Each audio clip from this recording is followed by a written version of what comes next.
I've been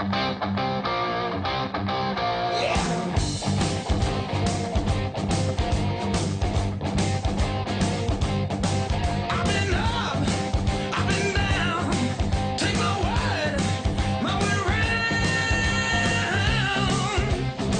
I ain't asking for much. I said, Lord, take me downtown. I'm just looking for some touch. I've been bad, I've been good. Dallas, Texas, Hollywood. I ain't asking for much. I said, Lord.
Eh bien, bonjour à tous, j'espère que vous m'entendez, que quelques brasseurs ont pu se connecter quand même sur le forum, malgré que le forum ait eu un petit coup de mou, là, tellement vous étiez nombreux à attendre l'événement.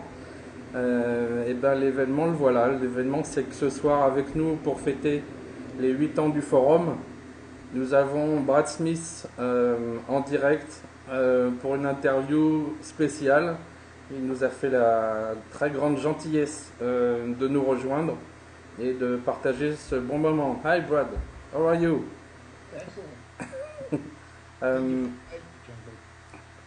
Euh, je suis pas super habitué à faire les traductions en ligne. I'm not very used to translate on a direct like this, but I'll manage to do my best. Je vais essayer de faire de mon mieux.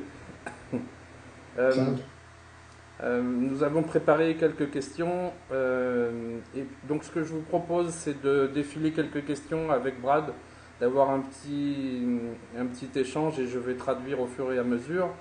Et puis ensuite, si vous le voulez et si le chat marche bien sûr, vous aurez l'occasion de poser des questions vous-même. So, Brad, j'ai lu ton résumé sur le site internet. I read your resume on the internet on the Beersmith's website, and I read that you started brewing more than 20 years ago. Tu as commencé à brasser il y a plus de 20 ans déjà. Yeah, I started in 1987 with a Cooper Stout recipe and followed the instructions off that, and it didn't come out all that well. But I kept on going and brewed a couple more beers after that, and they were bad as well, but somehow I never stopped. It all came up. Ok, donc, Over the last 25 years, the beer did finally get better, though. ok. Donc tu disais que tu as commencé en 97, en 97 pour les Suisses et les Belges, avec un kit Coopers. It was an extract kit, that's it? It was an extract kit from Coopers. It was an extract kit. It was a Cooper Stout, and Cooper's, of course, is Australia. They make Okay. extract kits. Ok. In fact, they're still in business. Ok. Donc c'était un kit Coopers, une stout, qui n'était pas terrible quoi, pour les premières. Et du coup après tu as continué et puis ça s'est amélioré au fil des 20 ans. Didn't you read the John Palmer's book who said that never follow the instructions from the kids? Well, John Palmer didn't write that book until several years later. Okay. The early 90s. So at the time, the only book that was available was Charlie Papazian's book. Ok. Donc Brad nous précisait, puisque je lui disais que Palmer recommandait surtout de ne jamais suivre les instructions des kids, et il nous disait qu'en fait le premier livre de John Palmer a été écrit 7 ans plus tard. Did you know already John Palmer at this time? Est-ce que tu connaissais déjà John à l'époque? No, I only met John Palmer about 2 years ago. Ah, ok. Il n'a rencontré John qu'il y a 2 ans.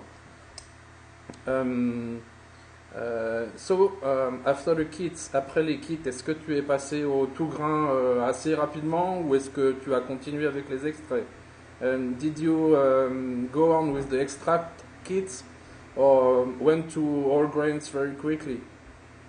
No, I actually extract brewing for several years, and it wasn't until the early 90s that I switched over to all grain brewing. Well, originally I did partial mash, Okay. and then I did all grain after that. And it was there was actually a revolution that happened in the early 1990s because we had liquid yeast come in, and also the ingredients improved dramatically. You saw a dramatic improvement in the quality of the ingredients that were available. Ok. Really changed the beer. Yeah. Donc Brad nous disait qu'en fait il a brassé assez longtemps avec des kits jusqu'à la fin des années 90, puis après il est passé au partial mash, donc au brassage partiel kit et tout grain. Et par contre, dans les fins des années 90, il y a eu une grosse révolution avec l'arrivée des levures liquides et la qualité des ingrédients qui s'est améliorée. Ingredients quality, you mean especially for homebrewers? Oh. Yes, in the 80s, 1980s, it was fairly common to get kits only in a can. You could only get ingredients in a can. Yeah. And unfortunately, a lot of them were fairly stale because they've been shipped a long distance or sat on the shelf for a long distance, and it was very difficult to get fresh ingredients. Okay. And in the 90s, you saw an explosion of homebrewing, and all of a sudden you were able to get kits through mail order or get much higher quality ingredients. Yeah. Also much wider availability of specialty grains. And finally, I think it was big change was when Wyeast and White Labs started making liquid yeast. Ok. Donc Brad nous expliquait que dans les années 90, on trouvait en fait des ingrédients que en boîte.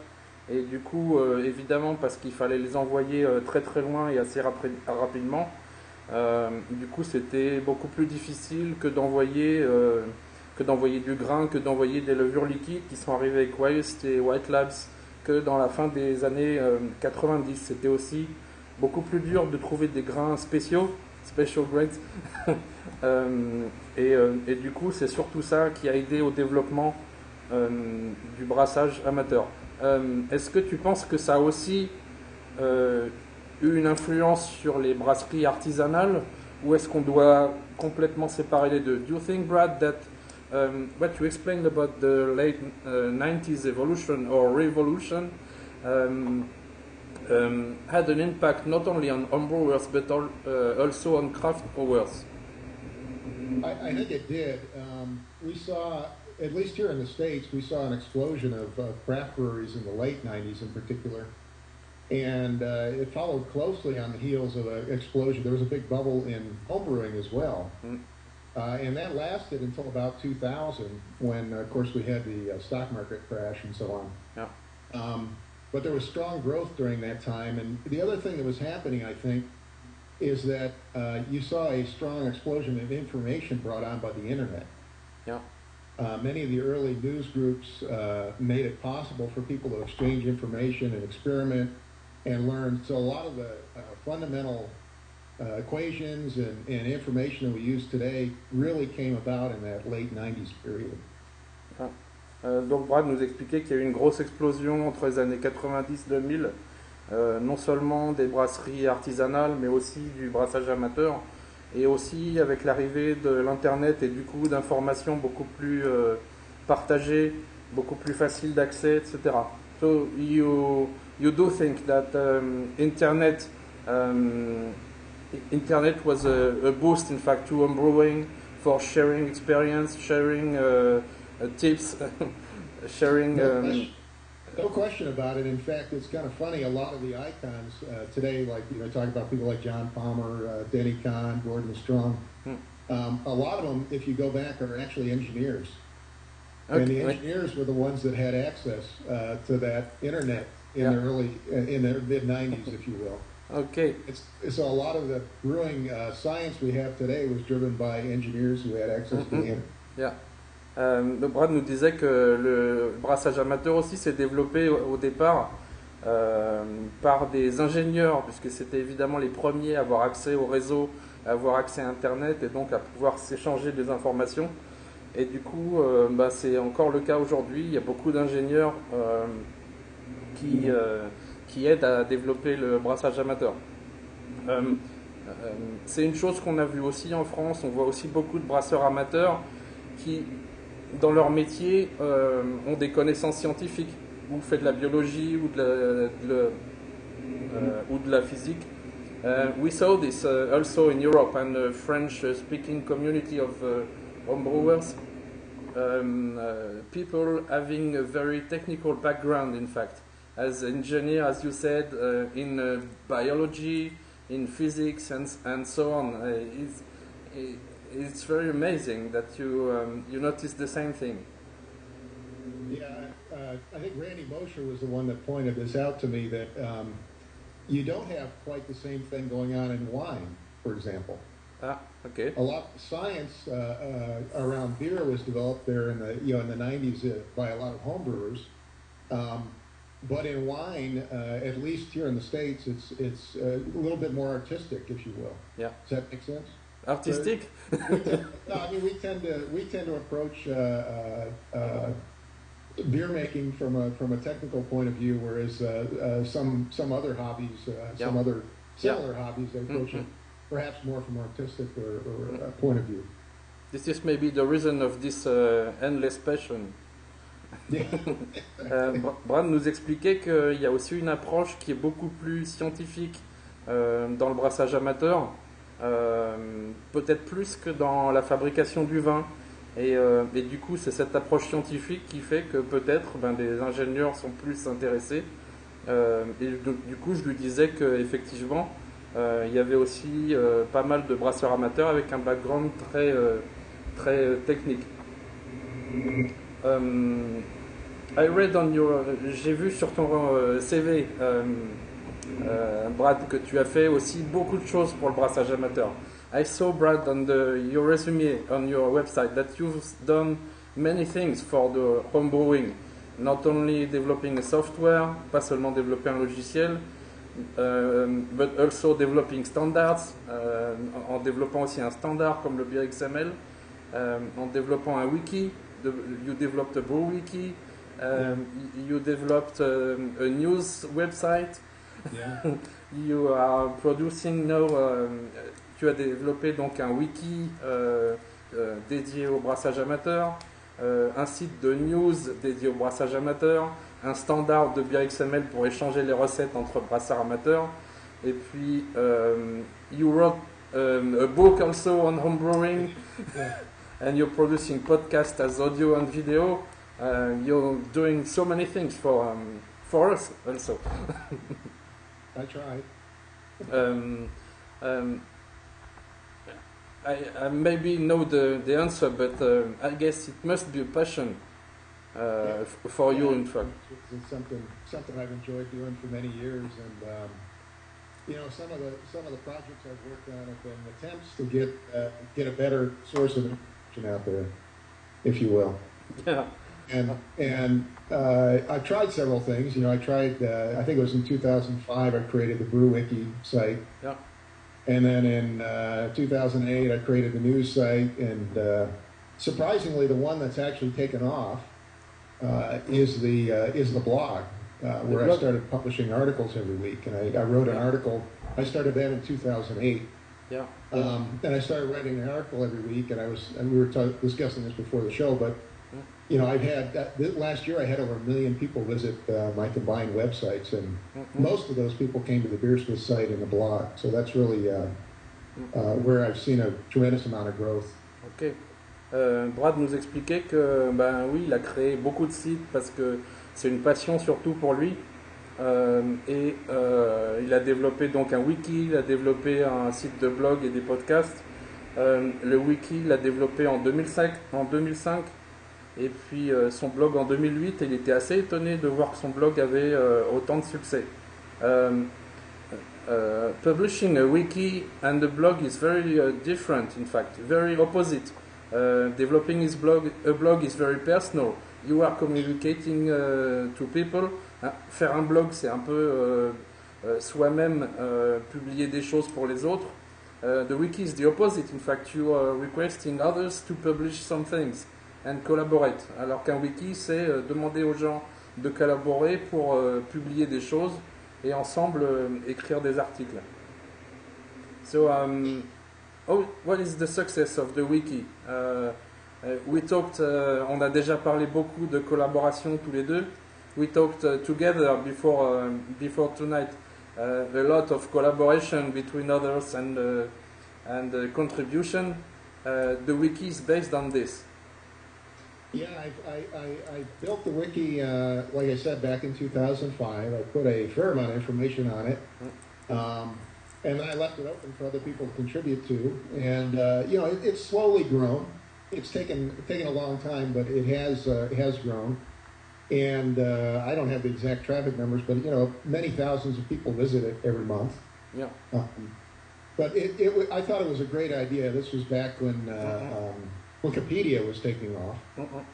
And in fact, they both use the same software underlying MediaWiki. Yeah. Yeah. But you know, I thought it was just a great idea to have places to collaborate, if you will. Yep. And so I created that. The discussion forum we didn't mention, but the Beersmith discussion forum is up to, I lost track. It was 12,000 members or something. So I mean, that's grown as well. Even the, you know, my goal was to get information out there that people could use. Yeah. And I've tried several different ways to do it. And for whatever reason, the blog and the podcast have been probably the most successful to date. Alors, donc Brad nous expliquait que le wiki, évidemment, c'était d'abord un outil de collaboration. Il a été conçu pour ça et petit à petit, il se développe. Et puis, par contre, le blog, c'est des choses aussi beaucoup plus directes qui se développent beaucoup plus vite. L'idée du wiki, c'était aussi de centraliser de l'information que les autres puissent utiliser. Mais paradoxalement, le blog marche vraiment beaucoup mieux.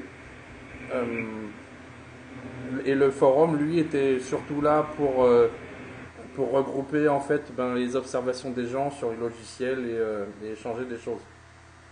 As you know, Brad, we have a forum here for French-speaking homebrewers. On a ici aussi du coup un forum pour les brasseurs amateurs. On a aussi mis un wiki en place. We also installed the wiki because we saw that for the forum, looking for an information was sometimes very, very difficult. And the wiki was a kind of place where you can have the information maybe sometimes easier. I think it was the purpose also for the Brew Wiki. Yeah, I think Wiki is a great resource. The problem I had, at least from my perspective, is you know, it's hard to get people to contribute. It tends to be a small number of people that contribute most of the content. So I mean, that's always been the challenge, and that was the challenge when I created the news site as well. It was hard doing that. Yep. Whereas on a discussion forum, for example, you have people that are willing to usually have a problem they want to solve, and so I ask a specific question. Yeah. Brad nous expliquait que le wiki, effectivement, comme nous sur notre propre wiki, ben, il faut avoir des gens qui contribuent. C'est pas toujours facile. Et au final, on a un petit nombre de personnes qui vont contribuer pour l'ensemble du wiki, ou pour un blog, ou pour des articles de référence. C'est ce qui se passe un peu partout. I said that in fact, on brassageamateur.com, it was the same. A small amount of people are producing some articles and so on. Yeah, and there's nothing wrong with that. It's just the facts. There's not a lot of people that find the time to make major contributions. Yeah, it's natural. Brad spécifiait qu'en même temps, il n'y a pas de problème avec ça. C'est aussi les gens qui ont le temps de faire ce genre de travail qui s'y mettent, et il n'y a pas de souci. We talked about on a parlé du wiki, du site de news. We talked about the wiki and the news website. Do you want have a few words on the standard BRXML? How the idea came to you, or maybe other software developer or other people involved in homebrewing? So this was way back in 2004. I started Beersmith in 2003, so I published the first version of Beersmith in 2003. But in 2004, I had this idea that, there was, I don't know, at the time, 5 or 6 different packages that people were using, including ProMash, Beersmith. There was a package called Suds, several of them. And none of these programs could talk to each other at all. Yeah. So I came up with the idea to develop a standard, and I eventually settled on XML. And I actually wrote the original standard and sent it out to a number of people that were developing software at that point. Yeah. And incorporated their feedback into it, and then I think we published it about a year later, and it was around 2005 that we published the first version of the standard. And since then, it's really taken off. I think most beer programs now support Beer XML. It's a great idea. It's a great idea, Brad, you had in 2004. It's not perfect standard, but it seems to, it does the job, if you will. Bravo, congratulations. Bon, Brad nous expliquait, je lui demandais l'origine en fait du BRXML, donc de ce format de standard XML pour échanger entre différents programmes. Donc c'est une idée de Brad qu'il a eue en 2004. Et son idée, c'était de se dire qu'il y avait déjà des programmes qui existaient pour le brassage, sauf qu'aucun d'eux n'était capable de discuter avec les autres. Du coup, l'idée, évidemment basée sur le XML, c'était de pouvoir échanger des données entre les programmes. Et du coup, c'est lui-même qui a commencé à écrire, et puis qui a proposé aux autres programmes ou programmeurs, développeurs de programmes de se joindre à lui, de mettre leurs observations pour peaufiner le standard. Et le standard est né. Quand est né le standard? When did the BRXML version 1 came out? I don't recall exactly, but I think it was in 2005, right around there. And so for the last 6 years, I guess, it's been going well. There is a proposed version 2, as you've seen. It hasn't quite taken off yet. But. It will be difficult, but I'm not sure we'll have the time to start the debate. Donc Brad nous disait que le standard était sorti en 2005 pour sa version 1. Il notait aussi que pour la version 2 du standard BRXML, un chantier était en route auquel je participe un petit peu. Mais bon, ça va être un peu difficile. It will be maybe more difficult for version 2 of BRXML, I guess. Par contre, il y a une surprise. There's a surprise. Something you told me just before the interview, that we are almost twins, in fact. Nous sommes presque jumeaux. I want to say that ce que je veux dire, c'est que nos propres enfants, de mon côté le forum, on my side the forum Brassage Amateur, and on your side Beersmith, are born a few months. Yeah, that's correct. I started writing Beersmith way back in 2002, originally just for my own use. And then in 2003, October of 2003 was when I released the first version. Wow. So only a couple months before you launched the forum. Yeah. Donc Brad nous expliquait qu'il a commencé à développer Beersmith en 2002 et il l'a sorti en octobre 2003, soit à peine 2 mois avant la naissance du forum Brassage Amateur. Voilà, un petit clin d'œil. So, happy anniversary to Beersmith. Happy anniversary. Cheers. Wish I had a beer. I didn't. Yeah. It's the middle of the day here, so I haven't started drinking yet. If you wanna see, in fact, Brad, just for you, si tu veux voir Brad, for the 8 years of the forum Brassage Amateur, I had to drink a very special beer, hate. Maybe you know this. No, I can't see it from here. I apologize. Oh, there Oh, I can you see can it now. see. Ah, Trappist beer. Yes, Yeah, excellent. the Westvleteren, they hate. I like Belgian beers. Ok. Donc Brad dit qu'il aime les bières belges. Voilà une bonne nouvelle. Last year in October, you wrote a book. It was the first one. C'était ton premier livre sur le brassage amateur. Yeah, I did. I wrote a book on beer brewing, and what I did basically is I had people, I had written the blog. I think the blog was 2 years old at that point, so I'd probably written over 100 articles at that point for the blog. And I had a number of people asking me, could we get this in sort of a printed form? I really enjoy getting my articles or whatever. And I think at that point I'd also started doing the newsletter, which is also very popular. Sends an article every week to everybody. But, so that's what I did. I essentially took all my articles and took some of the best ones. I think there's 75 of the best ones. And put them in the book and published them. And it's been pretty successful. It was kind of a neat thing. I self-published. I actually self-published it on Amazon, which is a very popular service here. Excellent. So it's done very well for me the last year. So I've been very happy. Brad nous expliquait, je lui posais la question à propos de son livre. Il l'a sorti en 2010 et en fait, ça vient de gens qui lui posaient la question de s'il pouvait éventuellement publier sous forme de papier les articles que Brad mettait sur son blog. Et du coup, il s'est dit, on va essayer. Et puis, il a regroupé à peu près 75 articles de son blog en version papier. Il l'a publié sous forme d'auto-publication. Et puis, distribué via Amazon. Et puis, ça marche assez bien, en fait. Et on retrouve une partie des articles dans la newsletter. In the newsletter, is part of the old articles of the blog?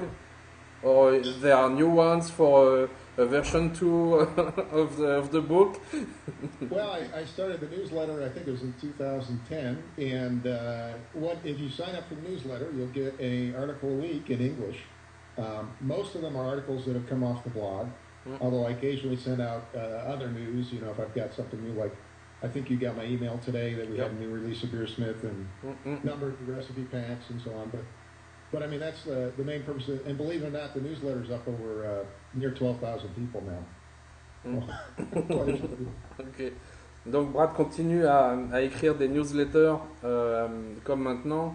Et peut-être on verra ce que ça pourra donner par la suite.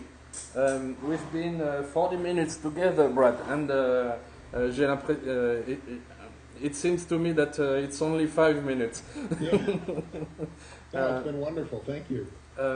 Thank you for being here. Merci beaucoup, Brad, d'être là. I'll check on the forum if there are homebrewers chatting and asking some questions. That'd be great. If you're okay. Absolutely. Donc les brasseurs, je vais essayer de regarder un petit peu sur le chat ce que ça donne.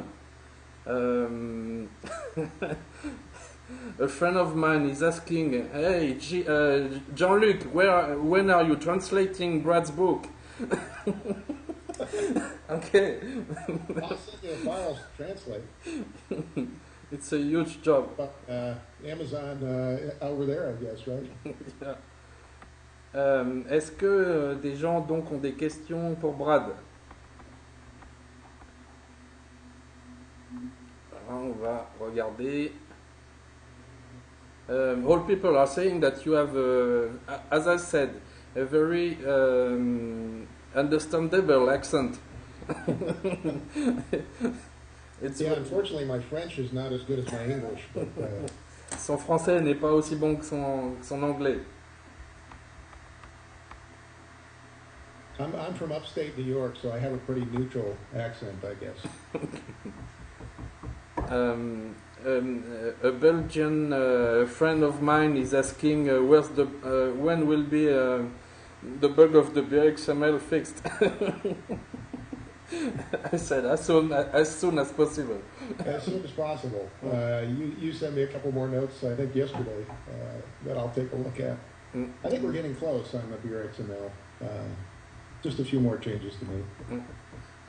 A friend is asking about the French version of Beersmith, but I can answer, in fact. Yeah, But, I think John Luke can answer that one. but if you want to say a few words of this multilingual version. I really appreciate you working on it. John Luke has been working incredibly hard on a French version of Beersmith. And in fact, I think he's got a beta version just about ready. There's a few things we're still working through, but I would say probably, 98, 99% of it is in French, right? Donc, Brad disait qu'on a fait un gros boulot déjà sur la traduction en français et adressé des remerciements à tout le monde. Et puis, on est déjà en fait dans une version bêta de cette version française qu'on va bientôt pouvoir distribuer. Et puis, donc on est à peu près à 90% de la traduction du logiciel. Donc on est vraiment tout proche. I guess it's up to you when you want to release that. Yeah, ok. Et il me dit qu'en fait c'est quand on veut pour faire le lancement, quoi. One friend is asking what do you do except brewing and developing brewing software. Qu'est-ce que tu fais à part brasser et développer un logiciel? Well, I used to be an engineer, Okay. but now this is actually what I do full time. So in 2010, I left my job and started doing this full time, and so it's been a lot of fun so far. Though I've really enjoyed this. Just being able to do this on a full-time basis as my main job is a real blessing. Brad nous expliquait qu'en fait il était ingénieur jusqu'en 2010 et puis qu'en 2010 il a décidé de quitter son travail pour se consacrer à plein temps au brassage, au développement du logiciel et que du coup il a énormément de plaisir à faire tout ça, quoi. Still a Belgian friend of mine is asking where you're coming to a Brassam. A Brassam is the name, in fact, it's a very strange name, Brassam. You wrote the name as Brassam TV. In fact, Brassam is a contraction of Brassage Amateur, home brewing, is like homebrew in English. So it's a name for indicating a home brewer, but it's also a meeting of several home brewers.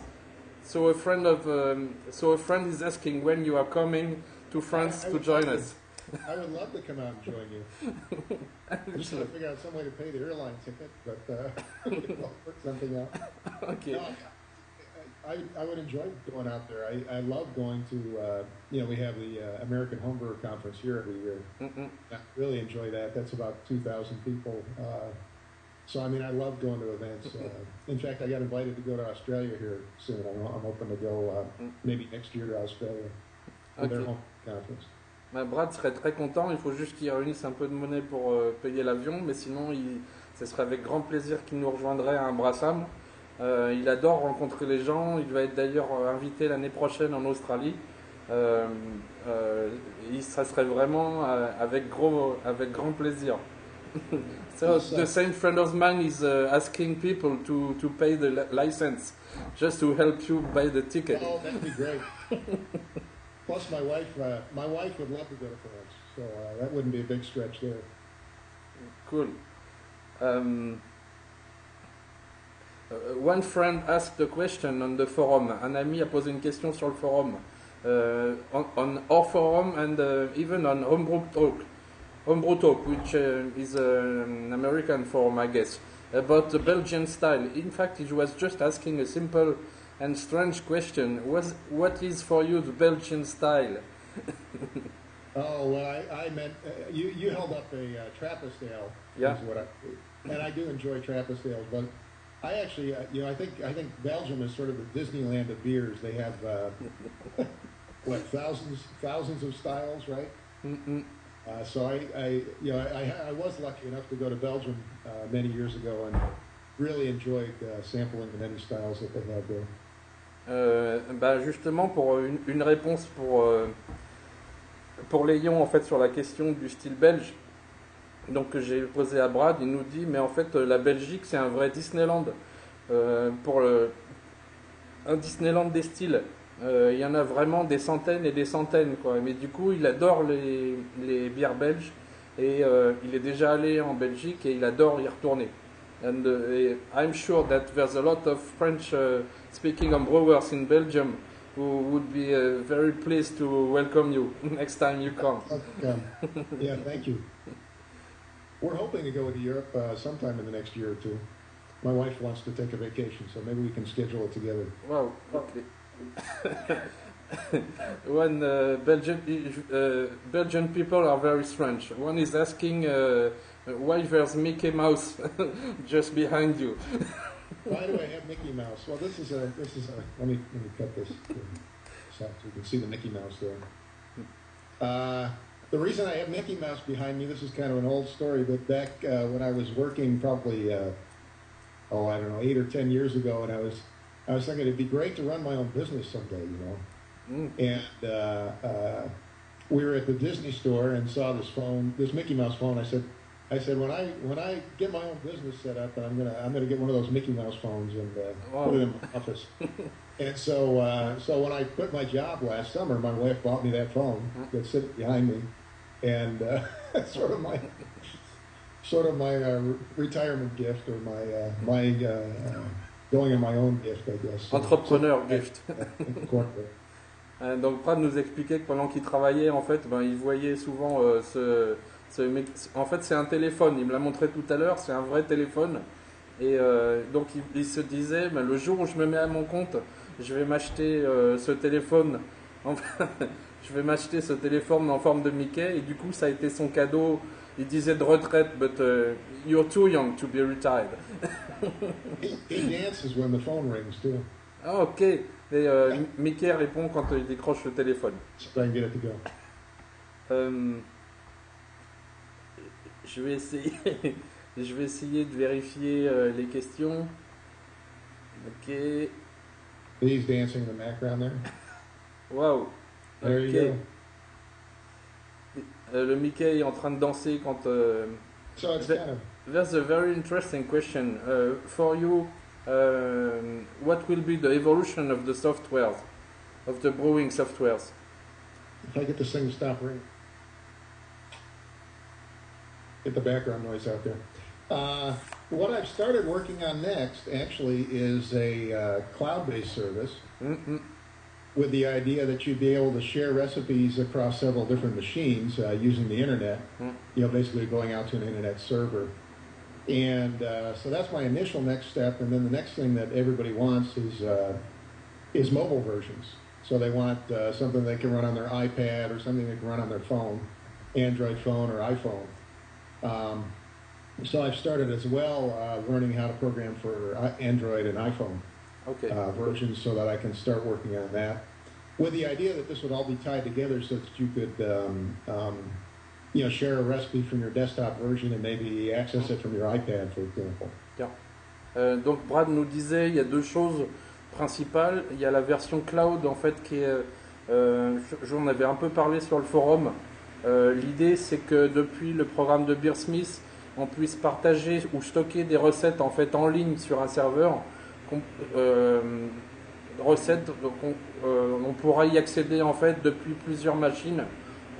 Équipé du programme et aussi faciliter les échanges. La deuxième chose, c'est des versions mobiles en fait de logiciels, donc pour répondre à une autre question qui a été développée avant, donc y compris sur Android, y compris sur l'iPhone, etc. Voilà. Long term, I'd even maybe be able to like to be able to access that from a website as well. Okay. So you can go on the website and grab the recipe, for example. So the website will be linked to the cloud service. Exactly. Yeah. Donc du coup, le site web de Beersmith sera aussi en relation avec évidemment le cloud service pour partager des recettes. It's amazing. In fact, it's looking like an online recipe application for sharing recipes. Something. Yeah, I think you're working on something like that, aren't you? Yeah. Et je suis aussi en train de travailler sur quelque chose comme ça. I had maybe we are almost 1 hour talking together, and it was a great pleasure. Thank you again, Brad. Thank you so much for having me. I really appreciate it. Plus je m'implique dans le brassage amateur, le développement du forum, des applications, les traductions, etc., the more I get myself involved in translation, in homebrewing developments for the forum, specific application or the wiki and so on. And the more I see, it's a very huge job. It's fascinating, of course, but it's a huge job. Hopefully, get some of your members to help you work through it. Oui, donc du coup, il me dit il faut trouver des gens pour t'aider. But apart this, how do you find the time to brew? Because the main thing is not to develop software; it's to brew beer. No, Yeah. isn't it? Well, I do brew. I brew typically once or twice a month. I brewed a Belgian wit not too long ago, and working on probably a porter for the next couple of weeks. Mm. So I still brew, and I enjoy brewing very much. But you know, it's for me, it's also a business, so I have to work through that end of things too. It's a combination, obviously. Yeah. But I mean, I think it's great when you have the opportunity to take something that you're passionate about, that you care about, and turn it into your business, if you will. Mm-hmm. I'm very fortunate to be able to do that. Donc Brad nous expliquait que je lui posais la question si avec tout ce qu'il fait pour le brassage, entre le développement du logiciel et puis le site web, le forum où il faut répondre aux questions, les podcasts, etc., s'il a encore le temps de brasser, parce que c'est aussi ça la base du brassage amateur. Et il me disait qu'en gros il brasse à peu près une fois par mois et que sa dernière recette était une Belgian wheat. Do you know, Brad, that tomorrow I will be brewing? Demain, je vais aller brasser in a craft brewery near Lausanne, because I'm in Switzerland. Je suis en Suisse, près de Lausanne. And you know what will be the recipe? Et tu sais ce que va être la prochaine recette? A Belgian wheat. Oh, really? The Belgian wit? I love the Belgian wit. Actually, it's very popular here. The wheat, because in French, the number 8 is we said wheat. Wheat, yeah. Wheat. So Belgian wheat, of course.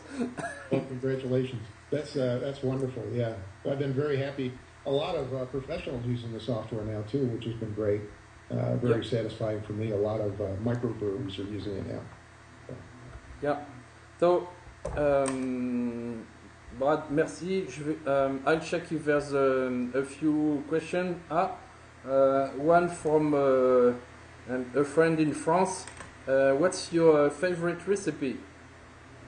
My favorite recipe? Well, I actually really enjoy drinking dark beers. And so some of my favorites are stouts and porters. Just happens to be some of the things that I really enjoy drinking. But that doesn't mean, I don't limit myself to just doing that. I actually like to do all kinds of beer. I like to make all kinds of beer. Mm-hmm. And I enjoy doing new kinds of beer. So, as you know, it's never ending. There's always another beer to make. Yeah.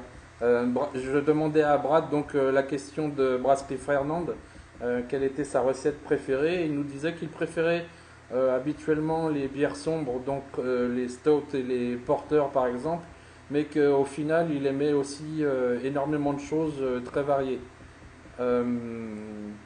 Est-ce que les goûts évoluent depuis 20 ans que tu brasses? You've been brewing for 20 years and maybe drinking beer for more than that. So, do you think that your taste has evolved, has changed? Well, I think a lot of things have evolved. Well, we talked a little bit about how things have evolved tremendously over the last 25 years. You know, I mean, the amount of information that you have today is just dramatically larger. There's more people growing. When I started, you probably had 70% of the people brewing extract. And if you go out today, probably 70% of the people are brewing all grain, for example. Okay. And it's because of all the techniques, the equipment, the ingredients that you really couldn't get 25 years ago. Brad nous expliquait que ça a beaucoup changé et notamment les techniques. Avant, beaucoup de gens brassaient en extrait. 70% ou 70% des gens brassaient à base d'extrait, et puis maintenant la proportion s'est inversée et 70% des gens brassent en tout grain. There was just maybe the last question, which was for me very interesting, from his nickname is Wavin in France, I guess. You told me just before the interview, but he was asking the number of homebrewers in US. Well, the American Homebrewers Association publishes a survey every year, and they estimate, I think there's between 1.5 and 2 million homebrewers that brew at least once a year. Now, they aren't all, passionate homebrewers like us. Just here in the United States, so I imagine there's got to be several million worldwide. Just to give you an idea, I had 1 million unique visitors to my website last year, and this year I expect over 2 million unique visitors to the website. Now, obviously, that's just not in the United States, but still a huge number, much more than I ever imagined. Yeah. Brad nous disait que pour répondre à la question du nombre de brasseurs amateurs aux États-Unis, l'association américaine en fait de brassage amateur a chiffré entre 1,5 million et 2 millions de brasseurs amateurs, au moins de gens qui brassent une fois par an. Pour information, Brad a compté à peu près 1 million de visiteurs, unique visitors, on the website. Yeah, those are all unique visitors. A related statistic which I thought was interesting is the average homebrewing shop in the United States grew 17% last year. So even in a down economy, still growing here. Ok. Brad nous disait aussi qu'il y a un boom sur les magasins fournisseurs de brassage amateur, plus 70% l'année dernière, ce qui est vraiment, vraiment énorme. So, on peut dire que le brassage amateur devient un business en fait. So the homebrewing is becoming a huge business also. Well, it's growing. Most of the homebrewing shops here are still very small.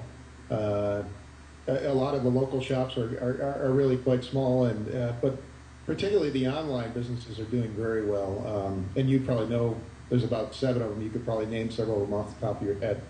Businesses like More Beer and Northern Brewer and so on that have a heavy online presence. Many of them are doing a very good business. A friend of mine is asking a very interesting question. Promise, this will be the last one this time. Okay. He's from the southwest of France, and he was asking if is the fact that American breweries brew some lambics, the Belgian sour beers. They do. I think now the microbreweries brew literally every style in the world, but there are a number of them that make lambics actually, including several that make what I would call true lambics. The process that takes several years, if you will. Yeah. All the lambic yeasts are available here now. Y yeast and White Labs Carrion, and so it's perfectly viable to make it in a microbrewery, even make it at home. It takes a lot of time, obviously, but it can be done. And there was one of the last reports of Brewing TV was on the sour beer and was very interesting. Yeah, there's sour beer and lactic, using lactobacillus has become very popular here in the United States, and a lot of people, particularly homebrewers, are doing it now. Donc pour répondre, Actinomyces is the other one that's used heavily in a number of styles. pour répondre à Villegger sur les lambics, effectivement, les Américains commencent à brasser beaucoup de lambics, non seulement des brasseurs amateurs, mais aussi des brasseries artisanales. Déjà, les levures sont disponibles, et puis les gens vont jusqu'à aller vraiment jusqu'au bout du process qui va durer plusieurs années pour produire donc des lambics, et effectivement, c'est quelque chose qui se développe. It's very amazing, Brad. In fact, as I said before, comme j'ai dit auparavant, on est aujourd'hui, nous Européens, vraiment très impressionnés par le travail des Américains sur le brassage amateur et sur le brassage artisanal, sur l'appropriation de styles qui sont purement européens au départ, et sur la qualité des choses qui sont faites et par les brasseurs amateurs et par les brasseries artisanales. As I said before, Brad, we are in Europe very impressed about the way US people have known and learned about very old recipes, very old beer styles, mainly coming from Europe, in fact. And now American people are producing home brewers and even craft brewers, of course, very high quality beers, which are for us now just examples of the best quality we can do in the world. Yeah, I'm very happy about it too. I mean, it wasn't too long ago, back in the 80s, there was very few beers to choose from. Here in the United States, you could basically get Coors, Budweiser, Pabst, but it wasn't really until the 90s that we saw this explosion. And now you can walk into a supermarket and you get almost any beer style you can imagine. It's a great world we live in. Ok, donc il nous disait que jusqu'aux années 90, il était assez difficile de se procurer autre chose que de la Budweiser, des choses comme ça. Maintenant, dans n'importe quel supermarché, on va trouver toutes les bières possibles et inimaginables. So, Brad, thank you for coming, celebrating this very special day for the forum. My pleasure. Happy birthday to you. I'm very thankful to you. Looking forward for working with you again for the translation and maybe anything else. Maybe I'm looking forward to getting the French version of Beersmith out. I think that'll be a major step forward. That'll be great. Okay, we will go on. I really strongly support the growth of the brewing homebrewers in France. So wish you the very best as your form grows. I have a feeling you're going to grow pretty rapidly here the next couple of years as well. Brad nous remercie pour le travail qu'on fait déjà sur la traduction, et il pense que le brassage amateur se développe aussi énormément en France. Donc je vais spécifier, donc, not only in France but also French-speaking countries like Belgium, like Switzerland. We have also French-Canadian on the forum. It's maybe too soon today to have them online, but they are very active also. So thank you, Brad. See you soon. Thank you again for coming. It was a great pleasure. Happy anniversary. Bye-bye, Brad. See you.